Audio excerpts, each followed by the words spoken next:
ढंकर सिर्फ एक नाम नहीं, पूरा इतिहास है।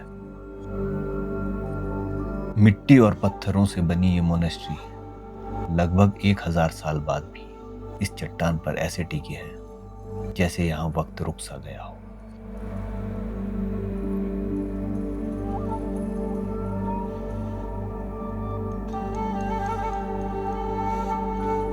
यकीन करना मुश्किल है कि 12वीं से 17वीं शताब्दी तक नोनो वंश के राज में ये जगह पूरी स्पीति रियासत की राजधानी हुआ करती थी।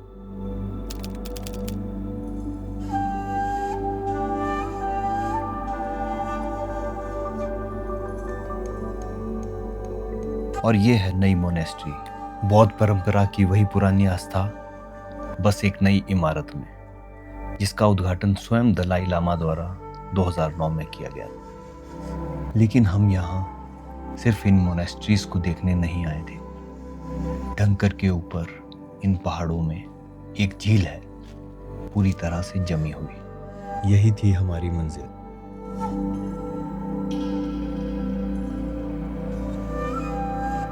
और वहां पहुंचने का रास्ता आसान नहीं है। बंजर पहाड़ और कंकर पत्थरों से भरा एक संकरा रास्ता। थैंकफुली ट्रैक बहुत लंबा नहीं है और आमतौर पर करीब 40 मिनट से 1 घंटे में किया जा सकता है। ट्रैक शुरू किए कुछ ही मिनट हुए थे कि अचानक हमें 2 लोग वापस नीचे आते हुए दिखे। कदमों में थकान और चेहरे पर मायूसी साफ थी।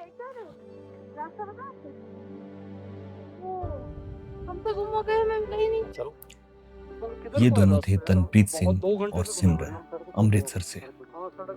ढनकर लेक जाते समय वो रास्ता भटक गए थे और लगभग 2 घंटे तक भटकने के बाद वो थक कर वापस लौट रहे थे। हमने उन्हें थोड़ा हौसला दिया, जिससे उन्होंने एक बार फिर हमारे साथ ट्रैक करने का मन बनाया। अब हम 2 नहीं 4 थे।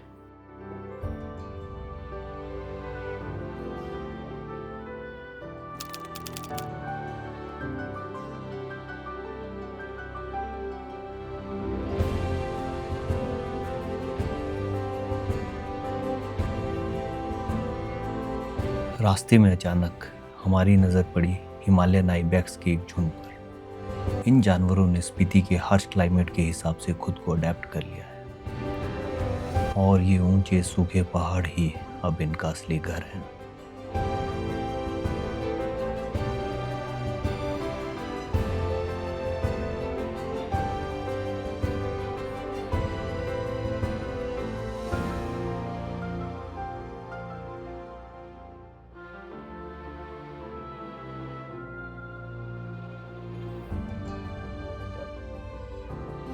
चैनल को सब्सक्राइब करें। ताजा ताजा खुला है। स्पीति में ट्रैक करना एक बहुत ही अलग एक्सपीरियंस है। यहाँ पेड़ नहीं है, हरियाली नहीं है, बस पत्थर है, रेत है और खालीपन है जो शोर करता है।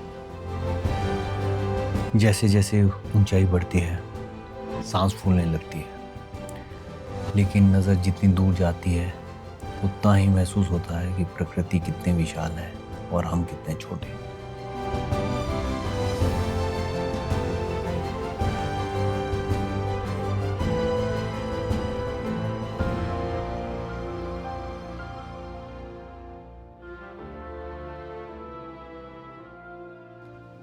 और फिर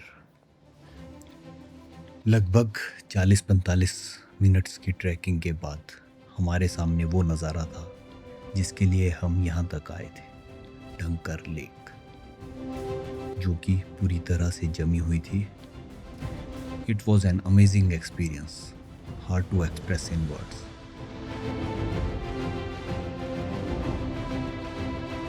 हमने अपने ड्रोन से कुछ शॉट्स भी लिए। ऊंचाई से ये नज़ारा और भी शानदार लग रहा था। आसपास के बर्फ से ढके पहाड़ इस पूरे लैंडस्केप में 4 चांद लगा रहे थे।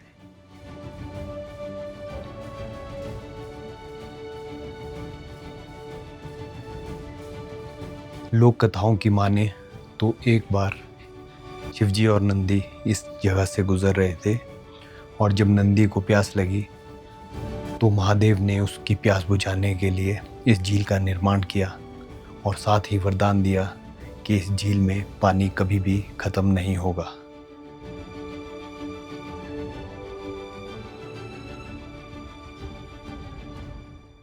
तनप्रीत सिंह और सिमरन काफ़ी थक चुके थे और जल्दी वापस जाना चाह रहे थे, जो कि लाजमी था।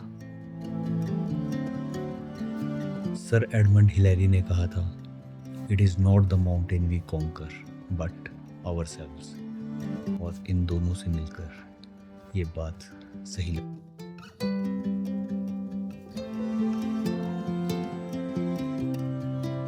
जाते समय उनके चेहरे पर मुस्कान थी और दिल में तसल्ली, जिसे देखकर बहुत खुशी हुई। उन्होंने हमारा धन्यवाद किया और वापस चल दी।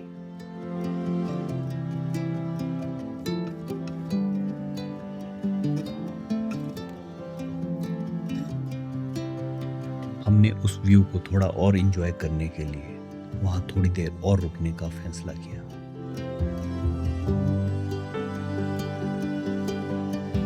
हम थोड़ी देर लेक के किनारे बैठे और फिर लेक का एक चक्कर लगाया।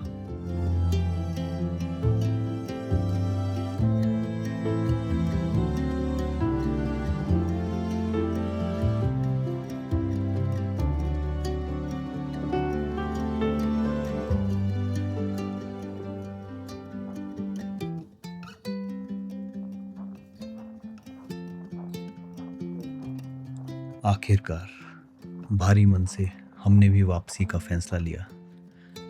शाम ढल रही थी और अंधेरा होने से पहले हमें काजा पहुंचना था। लेकिन आज के ये नज़ारे और ये कमाल का एक्सपीरियंस अब हमेशा हमारे साथ रहने वाला है।